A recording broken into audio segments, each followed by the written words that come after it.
ہمارے چینل میں خوش آمدید۔ تو چلیے شروع کرتے ہیں آج کی کہانی۔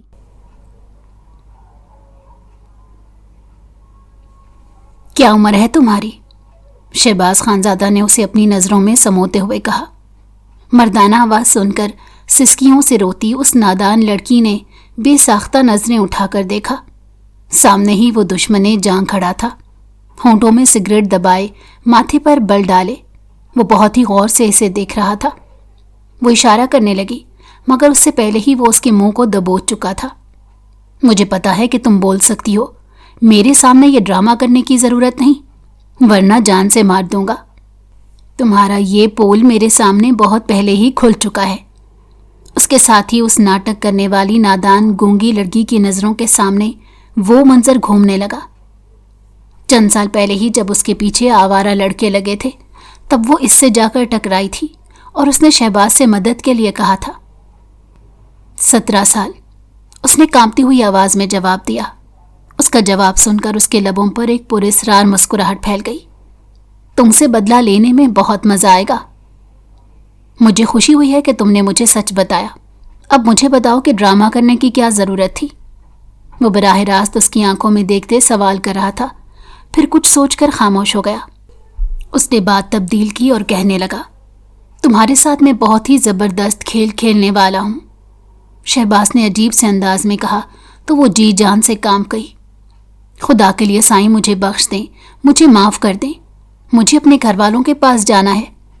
اس سے پہلے کہ وہ مزید کچھ کہتی، شہباز نے اسے گردن سے پکڑ لیا اور اس کی آنکھوں میں دیکھ کر غراتے ہوئے کہنے لگا، تمہارے گھر والے تمہارے لیے مر چکے ہیں۔ تمہیں میری بات سمجھ میں آ رہی ہے یا نہیں؟ تمہارے گھر والے تمہارے لیے کوئی وجود نہیں رکھتے۔ جتنا جلدی ممکن ہو سکے انہیں بھول جاؤ، اتنا ہی تمہارے لیے بہتر ہے۔ تمہارا اب شہباز خانزادہ کے علاوہ کسی سے کوئی رشتہ نہیں اور نہ ہی کسی سے کوئی تعلق ہے۔ اس کا سانس بری طرح گھٹ رہا تھا۔ وہ خود کو آزاد کروانے کی کوشش کر رہی تھی، لیکن شہباز کی گرفت مضبوط ہوتی۔ اس سے پہلے کہ وہ دنیا جہان سے بیگانہ ہو جاتی، شہباز نے ایک جھٹکے سے اس کی ہرنی جیسی گردن کو چھوڑا تو وہ نیچے کی طرف گر گئی۔ اب صورتحال ایسی تھی کہ وہ اس کے قدموں میں بیٹھی ہوئی تھی۔ یہ دیکھ کر شہباز مسکرانے لگا۔ تمہاری جگہ یہیں پر ہے، میرے قدموں میں۔ وہ گھٹنوں کے بل زمین پر بیٹھا اور اس کے چہرے کو تھوڑی سے پکڑ کر بلند کرتے بولا، اگر تمہیں یہ لگتا ہے کہ شہباز خانزادہ تمہارے حسن سے متاثر ہو کر تم سے محبت کرنے لگے گا، یا تم شہباز خانزادہ کو اپنے حسن کے جھوٹے جال میں پھانس لوگی، تو نادان لڑکی، یہ صرف اور صرف تمہاری غلط فہمی ہے۔ میں تم جیسی عورت کی طرف متوجہ ہونے کے بارے میں سوچ بھی نہیں سکتا، اور جو کچھ تمہارے پاس ہے یہ سب کچھ مجھے ویسے بھی باہر سے مل جاتا ہے، تو مجھے کیا ضرورت ہے دشمن کی عورت کو ہاتھ لگانے کی؟ تو میں تمہاری حیثیت کے بارے میں بتانا چاہتا ہوں، جو یہ ہے کہ تم اس گھر میں ایک نوکرانی کی حیثیت رکھتی ہو۔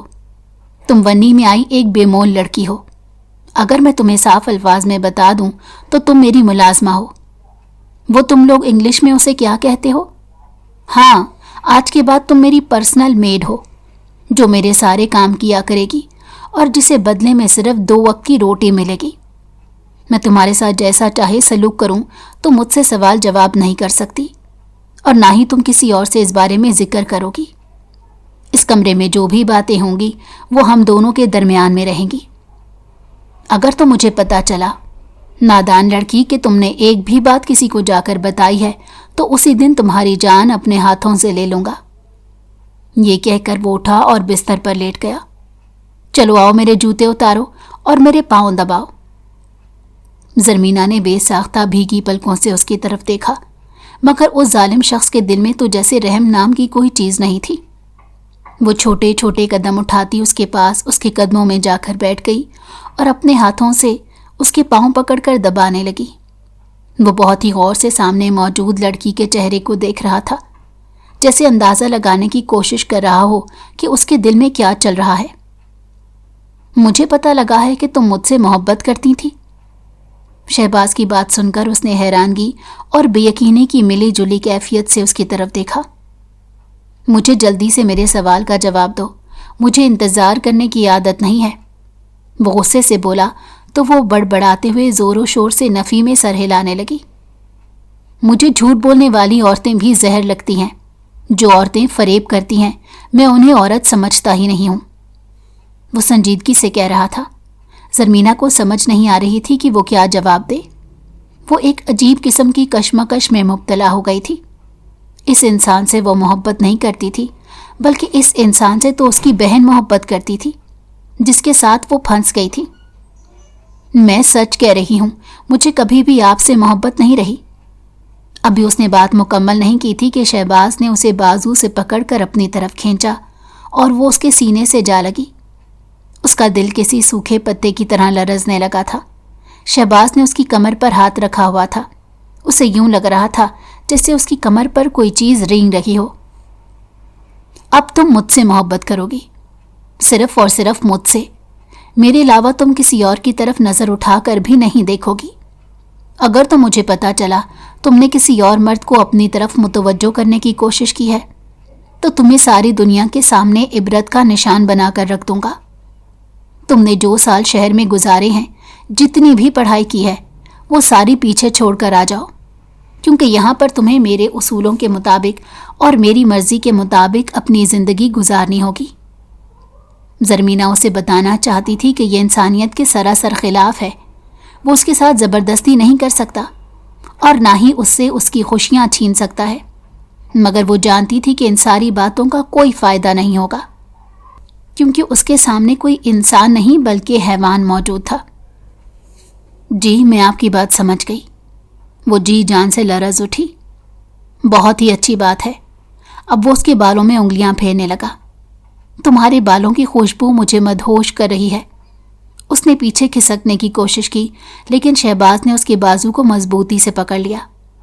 تمہیں منع کیا ہے کہ میری اجازت کے بغیر تم میرے قریب سے نہیں اٹھو گی۔ اس سے پہلے کہ وہ اس کی ذات میں مکمل طور پر مگن ہوتا، اپنے بھائی کا مردہ چہرہ اس کی نظروں کے سامنے گھومنے لگا۔ اس کے ساتھ ہی اس کا خون جوش مارنے لگا۔ اس نے ایک جھٹکے سے اسے نیچے کی طرف دھکا دیا۔ وہ زور سے بستر سے نیچے جا گری تھی۔ اس کا سر زمین سے ٹکرانے کی وجہ سے زخمی ہو گیا تھا اور وہاں سے ہلکا ہلکا خون نکلنے لگا تھا۔ وہ درد کے مارے کراہنے لگی۔ میری نظروں کے سامنے سے دفع ہو جاؤ، وہ حلق کے بل چلایا، جبکہ وہ حیران تھی اس کے دھوپ چھاؤں کے رویے سے۔ وہ بہت پریشان بھی ہو چکی تھی۔ تمہیں میری بات سمجھ میں نہیں آ رہی؟ ابھی اور اسی وقت میری نظروں کے سامنے سے دفع ہو جاؤ۔ وہ پھر سے حلق کے بل چلایا تو وہ کانپتی گرتی پڑتی تیزی سے کمرے سے باہر نکل گئی۔ سامنے ہی فاریہ بیگم کھڑی تھی۔ اس لڑکی کی حالت دیکھ کر وہ کھل کر مسکرا اٹھی۔ تمہیں میں نے کہا تھا کہ اس گھر میں تمہیں ذلت کے سوا اور کچھ نہیں ملے گا۔ یقیناً اب تمہیں میری بات سمجھ آ گئی ہوگی۔ تمہیں کیا لگا تھا کہ شہباز خان تمہیں مجھ سے بچا کر پھولوں کے ہار پہنائے گا اور تمہیں اپنے بستر کی زینت بنائے گا؟ یہ صرف اور صرف تمہاری غلط فہمی ہے۔ جتنی نفرت وہ تم سے کرتا ہے تم سوچ بھی نہیں سکتی۔ اگر اس کا بس چلے تو وہ تمہیں جان سے مار دے، مگر اس سے پہلے وہ تمہارے اس ذلیل بھائی کو تلاش کرے گا۔ اسے اس دنیا سے ختم کرنے کے بعد تمہاری باری آئے گی۔ یہ کہہ کر وہ غصے سے وہاں سے چلی گئی۔ ان کے دل کو ایک عجیب سا سکون پہنچا تھا، کیونکہ تھوڑی ہی دیر پہلے ان کے ساتھ جو کچھ ہوا تھا اس کے بعد وہ اپنی بے عزتی محسوس کر رہی تھی۔ فاریہ بیگم شہباز کی ماں تھی۔ جتنا غصہ انہیں زرمینہ پر تھا وہی جانتی تھی۔ ان کا بس نہیں چل رہا تھا کہ وہ اس کا گلا گھونٹ دے۔ جب زرمینہ ونی میں ہو پر یہاں پر آئی تو اس کا سامنا سب سے پہلے فاریہ بیگم سے ہی ہوا تھا۔ انہوں نے اسے دیکھتے ہی اس پر جھپٹا مارا اور اسے مارنے لگی۔ وہ بیچاری خود کو چھڑوانے کی کوششوں میں ہلکان ہو رہی تھی، مگر وہ ظالم عورت اس پر ذرا رحم نہیں کھا رہی تھی۔ اسی وقت حویلی کا دروازہ زوردار آواز سے کھلا اور شہباز خانزادہ اپنی مغرور چال چلتے لاؤنج کے اندر داخل ہوا۔ سامنے کا منظر دیکھ کر اس کے ماتھے پر بل پڑ گئے۔ اماں جان، وہ حلق کے بل چلایا۔ بیٹے کی آواز سن کر ایک لمحے کے لیے ان کے ہاتھ رکے اور کانپے بھی۔ شہباز خان کی شخصیت ہی ایسی تھی کہ سب حویلی والے اسے خوفزدہ ہوتے تھے۔ یہ وہی لڑکی ہے نا جس کے بھائی نے میرے بیٹے کو جان سے مارا؟ انہوں نے نفرت سے زرمینہ پر تھوکتے ہوئے کہا تو تکلیف سے اس نے اپنی آنکھیں بند کر لی۔ یہ وہی لڑکی ہے، مگر اب آپ کو کوئی حق نہیں پہنچتا کہ آپ اسے ہاتھ لگائیں۔ وہ سنجیدگی سے بولا تو وہ بے یقینی سے اپنے بیٹے کی طرف دیکھنے لگی۔ کیا مطلب ہے تمہاری اس بات کا؟ اس کے بھائی نے میرے بیٹے کو جان سے مارا ہے، یہ ونی ہو کر اس حویلی میں آئی ہے۔ تمہارا کیا ارادہ کہیں اسے اپنی بیوی کا درجہ تو نہیں دینا چاہتے؟ یا پھر تم اس کے حسن کی وجہ سے گھائل ہو گئے ہو؟ وہ اب ایک ہی بار اس کا مذاق بناتے اس سے پوچھ رہی تھی۔ شہباز نے بڑی مشکل سے اپنے غصے پر قابو پایا اور ٹھنڈے لہجے میں کہا، ایسی کوئی بات نہیں، مجھے نہ تو اس کے حسن سے کوئی فرق پڑتا ہے اور نہ ہی میں اس کی معصومیت سے متاثر ہوا ہوں۔ یہ ونی ہو کر میرے نکاح میں آئی ہے، میرے علاوہ کسی کو حق نہیں پہنچتا کہ وہ اسے ہاتھ لگائے، اور دوبارہ میں آپ کو اسے مارتے نہ دیکھوں، ورنہ میں ہر طرح کا لحاظ بھول جاؤں گا۔ وہ اپنی ماں کی آنکھوں میں دیکھتا ہوا دو ٹوک انداز میں بات کر رہا تھا۔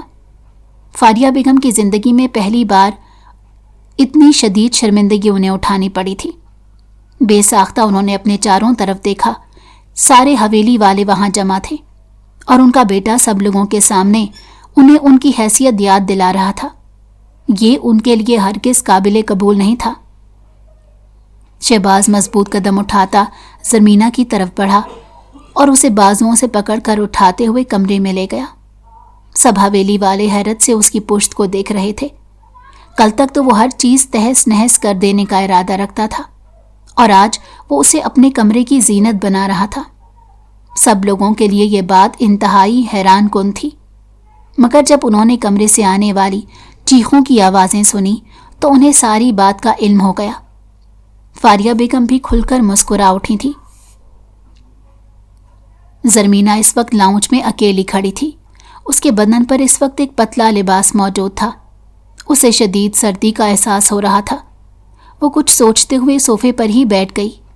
وہاں اسے تھوڑی دیر گزری تھی کہ اسے ایک مردانہ آواز سنائی دی۔ کوئی شخص ہنستا کھلکھلاتا حویلی کی اندرونی حصے کے اندر داخل ہو رہا تھا۔ وہ سہم کر اس دروازے کی طرف دیکھنے لگی، مگر جب اس کی نظر وجدان پر پڑی تو اسے لگا کہ وہ اگلی سانس نہیں لے پائے گی۔ وجدان کا حال بھی اس سے مختلف نہیں تھا۔ وہ دونوں ہی اپنی جگہ گم سم کھڑے تھے۔ اس کے ماتھے پر لگے زخم کے نشان کو دیکھ کر وجدان کو کسی حد تک تو حقیقت کے بارے میں اندازہ ہو گیا تھا، مگر وہ اس بارے میں سوچنا نہیں چاہتا تھا۔ وہ چھوٹے چھوٹے قدم اٹھاتا اس کی عین سامنے آ کر کھڑا ہو گیا۔ تم مجھے غلط ثابت کرو، تم وہی لڑکی تو نہیں جسے بھائی ونی بنا کر یہاں لائے ہیں؟ اس نے کانپتی ہوئی آواز میں سوال کیا تو شرمندگی کے مارے اس نے اپنی گردن جھکا دی۔ میں وہی لڑکی ہوں، بلکہ اگر یہ کہوں کہ میں وہی بدقسمت لڑکی ہوں تو اس میں بھی کچھ غلط نہیں ہوگا۔ اس نے اشارے سے ہوا میں دیکھتے ہوئے اسے بتایا۔ آنسو موتیوں کی طرح ٹوٹ کر اس کی آنکھوں سے گر رہے تھے اور وہ شہریار کو اپنے دل پر گرتے ہوئے محسوس ہو رہے تھے۔ یا میرے خدا، ایسا کیسے ہو سکتا ہے؟ ایسا ہو چکا ہے وجدان، اب میری حیثیت ایک نوکرانی کی ہے، بلکہ اب تو میں تمہارے گھر کی ملازمہ ہوں۔ تم کہو تو میں تمہارے سارے کام کرنے کے لیے بھی تیار ہوں۔ وہ اشاروں کی زبان میں اسے اپنی بات سمجھانے کی کوشش میں ہلکان ہو رہی تھی۔ اس سے پہلے کہ وجدان کوئی جواب دیتا، فاریہ بیگم وہاں پر پہنچ گئی۔ کیا ہو رہا ہے یہاں پر؟ تم یہاں کیا کر رہے ہو؟ تمہیں میں نے کتنی بار سمجھایا ہے زنان خانے میں بغیر اجازت کے مت آیا کرو۔ تمہیں میری ایک بار کہی ہوئی بات سمجھ میں کیوں نہیں آتی؟ انہوں نے وجدان کو آڑے ہاتھوں لیا تھا۔ وہ ان کا سب سے چھوٹا اور لاڈلا بیٹا تھا، مگر جہاں پر وہ غلطی کرتا تھا اسے ڈانٹ پڑتی تھی اور سزا بھی ملتی تھی۔ امی جان، میں آپ سے ملنے آیا تھا۔ دراصل کل ہی میں شہر کے لیے نکل رہا ہوں، سوچا آپ سے ملاقات کر لوں۔ اس نے زرمینہ کو مکمل طور پر نظر انداز کیا۔ وہ انہیں ظاہر نہیں کرنا چاہتا تھا کہ وہ اس لڑکی کو جانتا ہے۔ تم اپنے کمرے میں جاؤ۔ انہوں نے زرمینہ کو ڈانٹا تو وہ خاموشی سے وہاں سے ہٹ گئی، مگر اپنے کمرے میں نہیں جا سکتی تھی کیونکہ اس کے شوہر نے اسے دھکے دے کر نکالا تھا۔ اب کی بار وہ گھر کے پچھلے حصے میں جا کر کھڑی ہو گئی۔ شہباز خان کو سگریٹ پھونکتے کافی دیر گزر چکی تھی۔ اس کے سر میں شدید درد ہونے لگا تھا۔ وہ غصے سے اپنی جگہ سے اٹھا اور کھڑکی میں جا کر کھڑا ہو گیا۔ سامنے وہی نادان لڑکی ہر چیز سے بے نیاز ٹھنڈی گھاس پر بیٹھی تھی۔ اس کی نظر تھوڑے ہی فاصلے پر کھڑے وجدان پر پڑی، جو کہ اپنی گاڑی کے قریب کھڑا تھا مگر زرمینہ کو دیکھے چلا جا رہا تھا۔ اس کی چھٹی حس اسے اشارہ کرنے لگی۔ ایک لمحے کی دیری کیے بغیر وہ نیچے پہنچا۔ جب اس نے شہباز کو اپنی جانب آتا دیکھا تو جلدی سے وجدان کا دیا ہوا موبائل اپنے دوپٹے کی اوٹ میں چھپا لیا۔ وہ اس وقت بہت خوش تھی۔ وجدان نے اپنی دوستی کا حق نبھایا تھا۔ اس کے لیے زرمینہ کے دل سے دعائیں نکل رہی تھیں۔ تم یہاں پر کیا کر رہی ہو؟ اس نے اسے گھورتے ہوئے پوچھا تو وہ دھیرے لہجے میں کہنے لگی، آپ نے ہی کمرے سے نکل جانے کو کہا تھا۔ میں نے تمہیں یہاں پر آوارہ گردی کرنے کے لیے نہیں کہا۔ ابھی اور اسی وقت میرے کمرے میں چلو۔ وہ خاموشی سے اس کے پیچھے پیچھے چلنے لگی۔ کمرے میں جانے کے بعد اس نے سب سے پہلے موبائل کو ڈریسنگ روم میں چھپا دیا۔ شہباز کی نظر اس کے مسکراتے چہرے سے نہیں ہٹ رہی تھی۔ آخر اسے ایسی کون سی خوشی مل گئی تھی جس کی بنیاد پر وہ سارے غم بھول گئی تھی۔ ادھر میرے پاس آؤ۔ وہ پھر سے اسے اپنے قریب آنے کا اشارہ کر چکا تھا۔ وہ چھوٹے چھوٹے قدم اٹھاتی اس کے پاس گئی تو وہ اس کے کانوں میں سرگوشی کرتے کہنے لگا، تم میری نوکرانی ہو مگر اس کے ساتھ ساتھ میرے نکاح میں بھی ہو۔ میں تم سے محبت تو نہیں کرتا اور نہ ہی تم پر اپنا حق ثابت کرنا چاہتا ہوں، مگر کچھ حقوق بھی ہوتے ہیں جسے میں ہر حال میں ادا کرنا چاہتا ہوں۔ میں جب بھی تمہارے قریب آؤں گا صرف اور صرف اپنی آرزوئیں پوری کرنے کے لیے۔ تم کسی بھی قسم کی خوش فہمی میں مبتلا مت ہونا۔ وہ ایک بار پھر سے اس کی عزت کی دھجیاں اڑا رہا تھا۔ وہ اس کی ذات کو بے مول کر رہا تھا۔ یہ باتیں کسی خنجر کی طرح اس نادان اور چھوٹی سی لڑکی کے دل پر لگ رہی تھی، جس سے ابھی تک پیار اور محبت کا مفہوم نہیں جانا تھا اور جسے شادی کے نام سے ہی شرم آنے لگتی تھی۔ وہ اب ایک ظالم انسان کے نکاح میں موجود تھی۔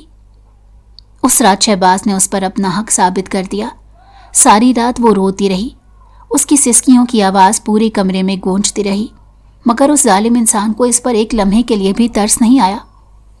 صبح وہ سو کر اٹھا تو اس کی نظر سب سے پہلے زرمینہ پر پڑی، جو صوفے پر بیٹھی تھی۔ اس کے لمبے سیاہ بال اس کی کمر پر بکھرے ہوئے تھے۔ اس نے اپنا سر گھٹنوں کے اوپر رکھا ہوا تھا اور بازو بھی گھٹنوں کے گرد لپیٹ رکھے تھے۔ تم ابھی تک چپ نہیں ہوئی؟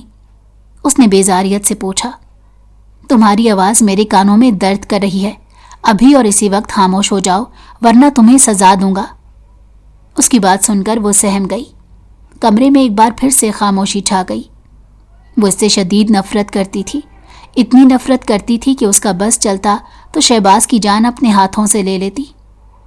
رات کے وقت وہ جب بہت زیادہ بے بس ہو گئی تھی تو اس نے شہباز کی ہی پسٹل اٹھا کر اسے مارنے کا ارادہ کیا تھا، مگر خدا کا خوف کرتے وہ خاموش ہو گئی۔ کاش میں بہادر ہوتی، اس نے بے ساختہ سوچا۔ اس نے اپنے آنسو جلدی سے صاف کیے۔ میں بہت جلد بہادر بن جاؤں گی اور اپنی اس بربادی کا انتقام لوں گی۔ دل ہی دل میں اس نے ارادہ کر لیا تھا۔ دوسری طرف سے وہ وجدان کی کال کا انتظار کر رہی تھی۔ اس کے دوست نے اسے وعدہ کیا تھا کہ وہ بہت جلد اسے اس حال سے نکال لے گا اور اسے ایک عزت بھری زندگی دے گا۔ اسے یہاں پر آئے تقریباً 1 ہفتہ گزر چکا تھا۔ یہ 1 ہفتہ بھی کتنی مشکل سے گزرا تھا یہ صرف اور صرف وہی جانتی تھی۔ ہر وقت وہ اسے کسی نہ کسی کام میں مصروف رکھتا۔ ایک دن شہباز ڈیرے سے جلدی واپس آ گیا۔ اس دن اس کا موڈ بھی کافی خوشگوار تھا۔ جب وہ کمرے کے اندر داخل ہوا تو خالی کمرے نے اس کا منہ چڑھایا۔ یہ دیکھ کر اس کے ماتھے پر بل پڑ گئے۔ اس نے اپنی بیوی کو سختی سے یہ ہدایت کی تھی کہ جب بھی وہ گھر واپس آئے تو وہ اپنے کمرے میں اسے تیار ملے، مگر وہ کہیں بھی نہیں تھی۔ اس نے مورے سے جا کر پوچھا تو انہوں نے بھی لا علمی کا اظہار کر دیا۔ وہ اسے پوری حویلی میں تلاش کر چکا تھا مگر وہ کہیں نہیں تھی۔ خدا جانتا تھا کہ اسے زمین کھا گئی یا آسمان نگل گیا۔ وہ اپنی جیپ میں سوار ہو کر اس کے ماں باپ کے گھر گیا مگر حویلی پر تالا لگا ہوا تھا اور اسے محلے والوں سے پتہ چلا تھا کہ جس دن ان کی بیٹی ورنی ہو کر گئی تھی اسی دن وہ دوسرے ملک چلے گئے تھے۔ وہ امریکہ پھر سے شفٹ ہو گئے تھے۔ انہیں ڈر تھا کہیں ایسا نہ ہو کہ ان کی دوسری بیٹیوں کو بھی اسی طرح سے تکلیف پہنچائی جائے۔ اکرام حسین بہت خوفزدہ ہو گیا تھا۔ ایک بیٹی کو تو وہ کھو چکا تھا، لیکن باقی بیٹیوں کو وہ اس دلدل میں جھونکنا نہیں چاہتا تھا۔ اس لیے اس نے اپنی زندگی کا سب سے بڑا فیصلہ لیا۔ جہاں تک اس کے بیٹے کا سوال تھا تو وہ ابھی تک اپنے بیٹے کے بارے میں کچھ نہیں جانتا تھا۔ شہباز کا غصے کے مارے برا حال تھا۔ اس کی حویلی کی عورت بلکہ اس کی بیوی اس کی آنکھوں میں دھول جھونک کر وہاں سے بھاگنے میں کامیاب ہو گئی تھی۔ اسے بہت غصہ آ رہا تھا۔ سب سے زیادہ حیرانگی اسے اس چیز پر ہو رہی تھی کہ آخر کس نے اس کی مدد کی ہے۔ اپنے سب سے چھوٹے بھائی وجدان کا چہرہ اس کی نظروں کے سامنے گھومنے لگا۔ اس نے موبائل اٹھایا اور وجدان کو کال ملائی، مگر اس کا نمبر بند جا رہا تھا۔ تھوڑی ہی دیر کے بعد اس کا موبائل آن ہوا۔ 5 منٹ کے اندر اندر حویلی پہنچو، ورنہ تم جہاں کہیں بھی ہو میں تمہارے پاس آ جاؤں گا۔ وہ 2 ٹوک انداز میں بات کرتے شہباز نے کال کاٹ دی۔ وجدان اس وقت زرمینہ کے ساتھ تھا۔ زرمینہ نے اپنے چہرے کو ڈھانپ رکھا تھا۔ وہ پریشانی سے اسے پوچھنے لگی کہ کس کی کال تھی، تو وہ مسکراتے ہوئے بولا، تمہارے شوہر کی کال تھی۔ وہ مجھے اپنی حویلی میں بلا رہا ہے، لگتا ہے اسے شک ہو گیا ہے۔ زرمینہ نے اس کے کندھے پر ہاتھ رکھا۔ تم پلیز وہاں پر مت جاؤ، مجھے کچھ غلط ہونے کا احساس ہو رہا ہے۔ مجھے لگتا ہے اگر تم گئے تو کبھی واپس نہیں آ پاؤ گے۔ وہ کھلکھلا کر ہنستے ہوئے کہنے لگا، تم یہ بات بھول رہی ہو کہ وہ انسان میرا بھائی ہے۔ وہ مجھ سے جتنا مرضی ناراض کیوں نہ ہو جائے، مگر وہ کبھی مجھے جان سے نہیں مارے گا، اتنا تو مجھے اس پر یقین ہے۔ اس کی باتیں اگر شہباز خان سن لیتا تو یقیناً اپنے بھائی کی نادانی پر مسکرا دیتا۔ بلا شبہ وہ اس سے بہت محبت کرتا تھا، لیکن اس بار وجدان نے اس کی عزت پر ہاتھ ڈالا تھا، اور عزت کے معاملے میں وہ کسی قسم کا رحم نہیں کرتا تھا۔ تمہیں میں اپنے ایک دوست کے گھر چھوڑوں گا، اس کے بعد میں حویلی جا کر بھائی کی بات سنوں گا، اور پھر تمہیں واپس تمہارے گھر والوں کے پاس بھیج دوں گا۔ ایک بار تم پاکستان سے نکلنے میں کامیاب ہو گئی تو تم میرے بھائی کے چنگل سے بچ جاؤ گی۔ وہ اسے تسلیاں اور ہدایات دے رہا تھا، اور وہ بہت غور سے اس کی باتیں سن رہی تھی۔ خوشی کے مارے اس کی آنکھوں میں آنسو آ گئے۔ اسے سمجھ نہیں آ رہا تھا کہ وہ کیسے وجدان کا شکریہ ادا کرے، جو کہ اتفاقاً اس کی زندگی میں شامل ہوا تھا، بعد میں اس کی زندگی کا ایک خاص حصہ بن گیا، اور ابھی پھر اس کی مدد کر رہا تھا۔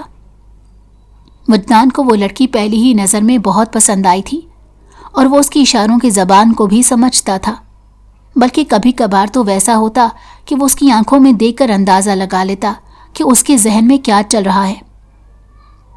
بہت بہت شکریہ وجدان، میں تمہارا یہ احسان کبھی نہیں بھولوں گی۔ وہ شہر میں پہنچ چکی تھی اور اب اس کی دوست کے گھر پر موجود تھی۔ آمنہ نے اسے تسلی دی اور اس کی مدد کرنے کی حامی بھر لی۔ وجدان اسے چھوڑ کر دوبارہ سے حویلی کی طرف بڑھ گیا تھا۔ جب وہ حویلی کے اندر داخل ہوا تو اس کا بھائی سامنے ہی تخت پر بیٹھا مخصوص انداز میں مسکرا رہا تھا۔ کہاں تھے تم؟ اس نے 2 ٹوک انداز میں سوال کیا۔ مسکراہٹ ابھی بھی اس کے چہرے سے جدا نہیں ہوئی تھی۔ بھائی اپنے ایک دوست کی طرف تھا، اس نے نارمل سے انداز میں جواب دیا۔ جھوٹ بولنے میں تو ویسے بھی وہ شروع سے ماہر تھا۔ وہ اپنی جگہ سے اٹھا، چھوٹے چھوٹے قدم اٹھاتے وجدان کی طرف بڑھنے لگا۔ تمہیں پتا ہے کہ تمہیں جھوٹ بولنا کس نے سکھایا تھا؟ اس کی بات سن کر ایک لمحے کے لیے تو وجدان کا دل لرز گیا، مگر اگلے ہی لمحے مسکراتے ہوئے کہنے لگا، میں کیسے بھول سکتا ہوں، یہ ساری چیزیں تو میں نے آپ سے ہی سیکھی ہیں۔ دوسروں کو دھوکہ دینا، جھوٹ بولنا اور لوگوں کا استعمال کرنا، اور اب اپنے ہی استاد پر یہ ساری چیزیں آزما رہے ہو۔ شہباز خان کے اس جملے پر وہ ایک لمحے کے لیے چپ ہو گیا، مگر وہ کہاں اتنی آسانی سے اس کے جال میں پھنسنے والا تھا۔ بھائی میں آپ کی بات سمجھ نہیں پا رہا، پہلے آپ نے مجھے اتنا اچانک یہاں پر بلایا اور اب آپ مجھ سے اس طرح کی باتیں کر رہے ہیں، کیا مجھ سے کوئی غلطی ہو گئی؟ وہ معصومیت سے اپنے بھائی کے چہرے کی طرف دیکھ رہا تھا۔ شہباز نے آخری بار غور سے اس کو دیکھا۔ نہیں، تم سے کوئی غلطی نہیں ہوئی، یہاں سے چلے جاؤ۔ یہ کیا بات ہوئی؟ اگر آپ کو مجھ سے میں تمہیں کہہ رہا ہوں یہاں سے چلے جاؤ، ابھی اور اسی وقت یہاں سے نکل جاؤ ورنہ تمہیں جان سے مار دوں گا۔ وہ حلق کے بل چلایا تھا۔ بیٹے کی آواز سن کر فاریہ بیگم بھی کچن سے نکلتی باہر آئی۔ دونوں بھائیوں کو آمنے سامنے دیکھ کر انہوں نے بے ساختہ اپنے دل پر ہاتھ رکھا۔ کیا ہو رہا ہے یہاں پر؟ وہ شہباز کے پاس گئیں اور اس کے کندھے پر ہاتھ رکھتے پوچھنے لگیں۔ فی الحال تو کچھ نہیں ہوا، وہ عجیب سے انداز میں بات کر رہا تھا۔ وجدان بھی کچھ کہے بغیر خاموشی سے وہاں سے نکل گیا۔ اسے اب واپس آمنہ کے پاس نہیں جانا تھا، کیونکہ اسے اندازہ تھا کہ اگر وہ وہاں گیا تو اس کا بھائی اس کا پیچھا کرے گا، کیونکہ اس کے بھائی کو اس پر شک ہو چکا تھا۔ وہ پشاور کے لیے نکل گیا، جب اچانک ہی ایک گاڑی زور سے اس کی گاڑی سے آ کر ٹکرائی اور اس کی گاڑی کھائی میں جا گری۔ اسی وقت ہی شہباز کا فون بجا۔ اس نے موبائل اٹھایا تو دوسری طرف سے شیر خان کی کال تھی۔ صاحب، آپ کا کام ہو گیا۔ یہ بات سن کر اس کے لبوں پر مسکراہٹ پھیل گئی۔ وہ خود بھی اب اپنی گاڑی کی طرف بڑھ گیا۔ تھوڑی ہی دیر کے بعد وہ آمنہ کے فلیٹ کے باہر موجود تھا۔ اندر زرمینہ بہت خوش بیٹھی تھی۔ اسے لگ رہا تھا قسمت اس پر مہربان ہو گئی ہے، لیکن وہ نہیں جانتی تھی کہ یہ غلطی کر کے اس نے اپنے ساتھ کتنی بڑی زیادتی کر دی ہے۔ فلیٹ کے دروازے پر دستک ہوئی تو آمنہ اسے وہیں پر بٹھا کر خود دروازہ کھولنے چلی گئی۔ ابھی اس نے پوچھا ہی تھا کہ دروازہ ایک زوردار جھٹکے سے ٹوٹ کر گر گیا۔ سامنے کوئی اور نہیں بلکہ شہباز خانزادہ کھڑا تھا۔ وہ اس عورت کی آنکھوں میں دیکھ کر خون خوار لہجے میں بولا، میری بیوی کہاں ہے؟ دوسری طرف اس کی آواز سن کر زرمینہ کو یوں محسوس ہوا جیسے موت کا فرشتہ آ گیا ہو۔ اس سے پہلے کہ وہ وہاں سے بھاگنے کی کوشش کرتی، وہ اس کے سر پر پہنچ چکا تھا۔ اسے بازو سے پکڑ کر گھسیٹتا ہوا ایک بار پھر سے وہ اسے حویلی میں لے کر گیا۔ پورے راستے میں وہ اسے ایک لفظ نہیں بولا تھا۔ کمرے میں اسے لے جانے کے بعد اس نے زرمینہ کو بالوں سے پکڑا۔ تمہیں کیا لگا تھا کہ اتنی آسانی سے تمہیں خود سے دور ہونے کی اجازت دے دوں گا؟ اور جس عاشق کے بل بوتے پر تم یہاں سے بھاگنے کے بارے میں سوچ رہی تھی، اس کا کام بھی تمام ہو گیا ہے۔ وہ اب کبھی تمہاری مدد کرنے نہیں آ پائے گا۔ تمہاری وجہ سے وہ انسان مر گیا ہے۔ یہ الفاظ نہیں بلکہ پگھلا ہوا سیسا تھا جو زرمینہ کو اپنے کانوں میں گرتا محسوس ہو رہا تھا۔ بے یقینی سے اس نے اس ظالم انسان کو دیکھا جس نے اپنے بھائی کو ہی جان سے مار دیا تھا۔ تم اس قدر بے رحم کیسے ہو سکتے ہو؟ اس نے روتے ہوئے سوال کیا۔ اس نے میری عزت پر ہاتھ ڈالا تھا۔ میں اپنی عزت کے معاملے میں کسی پر رحم نہیں کرتا، اور یہ سب کچھ صرف اور صرف تمہاری وجہ سے ہوا ہے۔ تمہاری ہی وجہ سے وہ مرا ہے۔ اب تمہیں ہی سب کا حساب دینا ہوگا۔ مجھے اندازہ ہو رہا ہے کہ تمہیں یہاں پر رکھ کر میں ٹھیک طرح سے تم سے اپنا بدلہ نہیں لے سکتا، اسی لیے تمہیں اپنے فارم ہاؤس لے کر جاؤں گا۔ اپنا اور میرا سامان پیک کرنا شروع کر دو۔ 5 منٹ کے اندر اندر ساری پیکنگ ہو جانی چاہیے۔ زرمینہ کا وجود اس وقت خوف سے لرز رہا تھا۔ اگر اس انسان نے اپنے بھائی کو نہیں چھوڑا تو وہ کہاں اس پر رحم کرنے والا تھا؟ یہی خیال سوچ کر وہ گھبرا رہی تھی۔ یا اللہ میری مدد فرما، مجھے اس آزمائش سے باہر نکال دے۔ اس نے بے ساختہ اپنے رب سے دعا کی۔ وجدان کا چہرہ بار بار اس کی نظروں کے سامنے گھوم رہا تھا۔ اس کے ساتھ گزرا ہوا وقت اسے یاد آ رہا تھا۔ کچھ دیر پہلے تک وہ دونوں کتنی خوش تھیں۔ انہیں لگ رہا تھا جیسے انہوں نے سب کچھ حاصل کر لیا ہو، مگر پھر ایک دم سے ہی سب کچھ خراب ہو گیا۔ دوسری طرف جب حویلی والوں کو پتہ چلا کہ اس کی گاڑی کھائی میں گر گئی ہے اور لاش بھی برآمد نہیں ہو سکی، تو حویلی میں ایک بار پھر سے صف ماتم بچ گیا۔ فاریہ بیگم نے اپنے بڑے بیٹے کو کھویا تھا اور پھر اب اس کے ساتھ ہی اپنے چھوٹے بیٹے کو۔ یہ صدمہ بہت بڑا تھا، لیکن جہاں تک شہباز کا سوال تھا تو وہ چہرے سے بہت مطمئن نظر آ رہا تھا۔ فاریہ بیگم نے اسے بازو سے پکڑا اور جھٹکتے ہوئے کہنے لگی، تم کیوں نہیں رو رہے؟ تمہارا بھائی مر گیا ہے۔ کیا تمہارے دل میں اپنے بھائی کے لیے محبت نہیں تھی؟ ماں کی بات سن کر اس نے بیزاریت سے اس کے چہرے کی طرف دیکھا۔ شاید وہ اسی قابل تھا۔ انہیں حیرت کا ایک جھٹکا لگا، مگر فی الحال وہ اس قدر غم میں تھیں کہ ان کے پاس اپنے بیٹے کی باتیں سوچنے کے لیے وقت نہیں تھا۔ فی الحال تو انہیں اپنے جوان بیٹے کی موت پر آنسو بہانے تھے۔ اس کا غائبی نماز جنازہ ادا کیا گیا اور جیسے ہی اس کا جنازہ ہوا وہ زرمینہ کو لے کر اپنے فارم ہاؤس پہنچ گیا۔ اب تم مجھے بتاؤ گی کہ تم نے گونگا ہونے کا ڈرامہ کیوں کیا اور اتنے عرصے سے یہ ڈرامہ کیوں رچا رہی ہو؟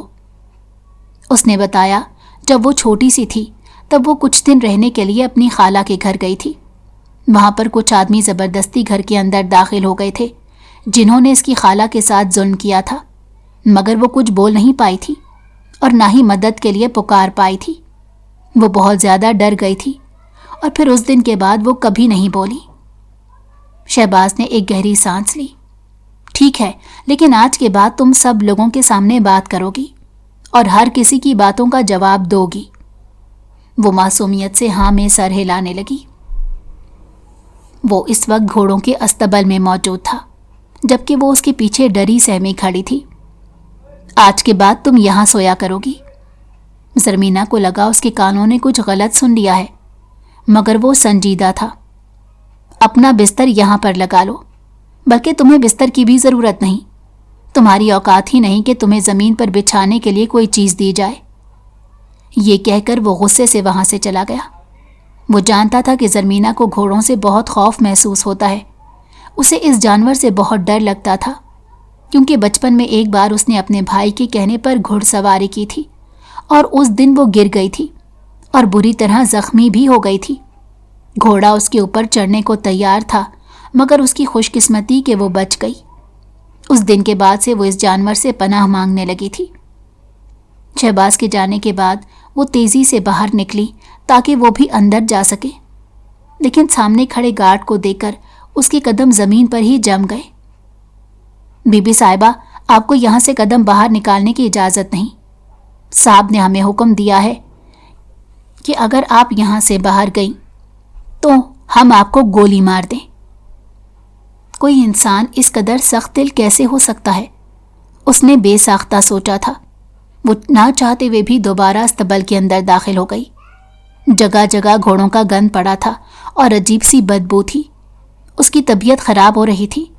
اس کے ساتھ ساتھ اندھیرا ہونے کی وجہ سے اسے ڈر بھی محسوس ہو رہا تھا۔ اسے مرنے سے بہت خوف محسوس ہوتا تھا کیونکہ وہ جانتی تھی کہ اس نے اپنی زندگی میں بہت گناہ کیے ہیں اور مرنا کوئی اتنا آسان نہیں۔ نہ ہی مرنے کے بعد انسان کی جان چھوٹ جاتی ہے، بلکہ حساب کتاب کا ایک لمبا سلسلہ بچ جاتا ہے۔ رات تقریباً 4 بجے کا وقت تھا جب اسے اپنے نام کی پکار سنائی دی۔ اس نے بے ساختہ گردن اٹھا کر دیکھا تو سامنے ہی شہباز کھڑا تھا۔ اٹھو، حویلی کے اندر چلو اور میرے لیے کھانا بناؤ، مجھے بھوک لگ رہی ہے۔ ایک اور نئی فرمائش آئی تھی۔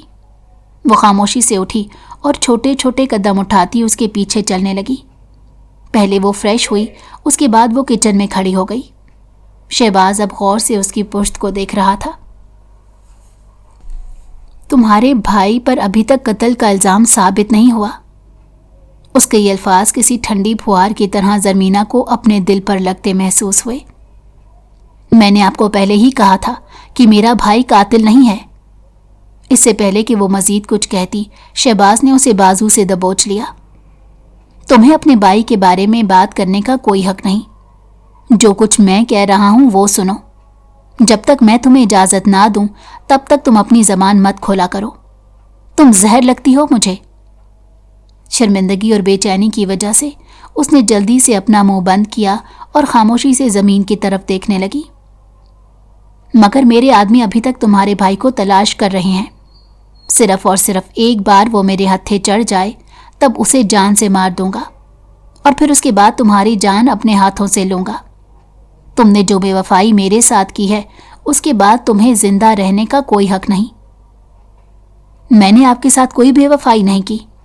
آپ جیسا سوچ رہے ہیں ویسا کچھ نہیں ہے۔ ایک بار پھر سے اس نے بولنے کی کوشش کی تھی۔ اب کی بار شہباز نے اسے الٹے ہاتھ کا تھپڑ مارا تو وہ زمین پر گر پڑی۔ بکواس بند کرو اپنی ذلیل عورت، میں تم سے اچھی طرح سے واقف ہوں۔ سامنے کھڑا انسان جو کہ اس کے شوہر کا درجہ رکھتا تھا اور کہنے کو اس کا محافظ تھا، وہ فی الحال اسے پھر سے اس کی اوقات یاد دلا رہا تھا اور اس کی عزت کی دھجیاں اڑا رہا تھا۔ اس بات سے انجان کہ وہ ایک نادان عمر کی لڑکی اس کی انہی باتوں کی وجہ سے کتنی تکلیف سے گزر رہی ہے۔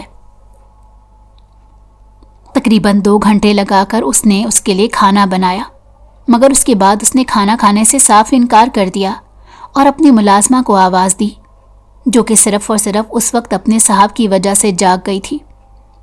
یہ کھانا صبح گاؤں کے سب لوگوں میں تقسیم کر دینا۔ جی صاحب جی، ایسا ہی کروں گی۔ اس نے ایک نظر اپنی چھوٹی بیگم پر ڈالی جو بے یقینی سے شہباز خان کی طرف دیکھ رہی تھی۔ یا اللہ مجھے صبر عظیم عطا فرما، اس نے دل ہی دل میں سوچا۔ اس سے پہلے کہ وہ وہاں سے ہلتی، شہباز نے پھر سے اس کا بازو پکڑا۔ کیا میں نے تمہیں یہاں سے جانے کا کہا؟ اب کی بار اس نے معصومیت سے نفی میں سر ہلا دیا۔ تو یہاں سے کیوں جا رہی ہو؟ میں نے تمہارے ساتھ ایک بہت زبردست کھیل کھیلنا ہے۔ وہ پراسرار انداز میں مسکراتے ہوئے بولا۔ کیا مطلب ہے آپ کی اس بات کا؟ تمہارے ساتھ ایک گیم کھیلنا چاہتا ہوں۔ مجھے امید ہے کہ تم مجھے انکار نہیں کرو گی، اور اگر انکار کرو گی بھی تو کس کو فرق پڑتا ہے؟ تم میری ملازمہ ہو، تم پر حق رکھتا ہوں، جو چاہے وہ کراؤں گا، اور اگر تم انکار کرو گی تو تمہیں جان سے مار دوں گا۔ ہمیشہ کی طرح وہ اسے دھمکی دیتا باہر کی طرف بڑھا۔ وہ اسے بھی اپنے پیچھے آنے کا اشارہ کر چکا تھا۔ نہ چاہتے ہوئے بھی وہ چھوٹے چھوٹے قدم اٹھاتی اس کے پیچھے جانے لگی۔ وہ اس وقت گھر کے پچھلے حصے میں موجود تھے۔ سامنے ہی ایک شوٹنگ رینج کی طرح چھوٹا سا سیٹ اپ تیار کیا گیا تھا۔ وہاں سامنے نشانے پر جا کر کھڑی ہو جاؤ۔ شہباز کی بات سن کر اسے لگا کہ اس کی کانوں نے کچھ غلط سن لیا ہو۔ کیا آواز نہیں آ رہی؟ وہ غصے سے بولا تو وہ کچھ سوچتے ہوئے خاموشی سے اس نشانے پر جا کر کھڑی ہو گئی۔ اب یہ چھوٹا سا سیب اپنے سر کے اوپر رکھو۔ اسے لگ رہا تھا شاید یہ انسان اس سے مذاق کر رہا ہے، مگر نہیں، وہ انسان سنجیدہ تھا۔ میں اپنا نشانہ چیک کرنا چاہتا ہوں کہ میرا نشانہ کتنا ٹھیک ہے۔ اگر تینوں گولیاں تمہیں چھوئے بغیر گزر گئیں تو اس کا مطلب ہے کہ میں ایک اچھا نشانے باز ہوں۔ اگر ایک بھی گولی تمہیں لگ گئی تو میں ناکام ہو جاؤں گا، اور پھر مجھے بہت برا محسوس ہوگا۔ وہ معصومیت سے بول رہا تھا، جبکہ وہ حیران ہو رہی تھی کہ اسے ایک عورت کی زندگی لیتے دکھ نہیں ہوگا جتنا دکھ اسے اس بات پر ہوگا کہ اس کا نشانہ خراب ہو گیا۔ وہ خوف کی وجہ سے آنکھیں بند کر چکی تھی، مگر بار بار ہل رہی تھی۔ اگر تم اسی طرح سے ہلتی رہی تو پہلی ہی گولی تمہارے ماتھے پر لگے گی۔ وہ غصے سے چلایا تو وہ اپنی جگہ پر سٹل کھڑی ہو گئی۔ دل ہی دل میں وہ قرآنی آیات کا ورد کر رہی تھی اور شدت سے دعا کر رہی تھی کہ کوئی بھی گولی اسے چھو کر نہ گزرے۔ اچانک ہی گولی چلی۔ اس نے خوفزدہ ہو کر آنکھیں کھولی اور اپنے آپ کو ہاتھ لگا کر دیکھا۔ وہ زندہ تھی۔ خوشی کے مارے وہ کھلکھلا کر ہنس پڑی۔ شہباز خان کو اس کی یہ حالت دیکھ کر نہ جانے کیوں مزہ آ رہا تھا۔ پاگل تو نہیں ہو گئی؟ اس نے فوراً سے اپنی مسکراہٹ چھپائی اور سنجیدگی سے پوچھنے لگا۔ میں پاگل نہیں ہوئی، بلکہ میں خوش ہوں کہ میں بچ گئی ہوں۔ وہ اس وقت چھوٹے بچوں کی طرح خوش ہو رہی تھی، جبکہ اس کے سر پر جو سیب پڑا تھا وہ کب کا اڑ چکا تھا۔ چلو اب دوسرا اٹھا کر اپنے سر پر رکھو۔ ایک اور نیا حکم ملا۔ مگر مجھے بحث کرنے والی عورتیں پسند نہیں۔ تمہیں حق نہیں ہے کہ تم کسی قسم کا سوال کرو۔ وہ پھر سے اسے اس کی اوقات یاد دلا چکا تھا۔ خاموشی سے اس نے سیب اٹھایا اور اپنے سر کے اوپر رکھ دیا۔ دوسری بار بھی سیب زمین پر جا گرا۔ پھر سے وہ چھوٹے بچوں کی طرح خوش ہونے لگی۔ آخر کو وہ خوش کیوں نہ ہوتی؟ دوسری بار وہ موت کے منہ سے نکل کر واپس آ رہی تھی۔ تیسری بار اس نے پھر سے اپنی آنکھیں بند کر لیں۔ وہ منہ ہی منہ میں کچھ بڑبڑا رہی تھی۔ اس کی آواز شہباز نہیں سن پا رہا تھا۔ کچھ سوچتے ہوئے وہ اس کے انتہائی قریب کھڑا ہو گیا۔ یا اللہ مجھے اس جلاد سے بچا لو، یا اللہ مجھے اس جلاد سے بچا لو۔ وہ مسلسل اسی کا نام کا ورد کر رہی تھی۔ شہباز کے ماتھے پر بل پڑ گئے۔ ذرا اونچی آواز میں کہو تم نے کیا کہا؟ اپنے انتہائی قریب اس کی آواز سن کر وہ لرز اٹھی۔ جلدی سے نگاہیں اٹھا کر دیکھا تو وہ غصے سے اسے گھور رہا تھا۔ وہ میں؟ اس سے پہلے کہ وہ مزید کچھ کہتی، ایک آدمی تیزی سے بھاگتا حویلی کے اندر آیا۔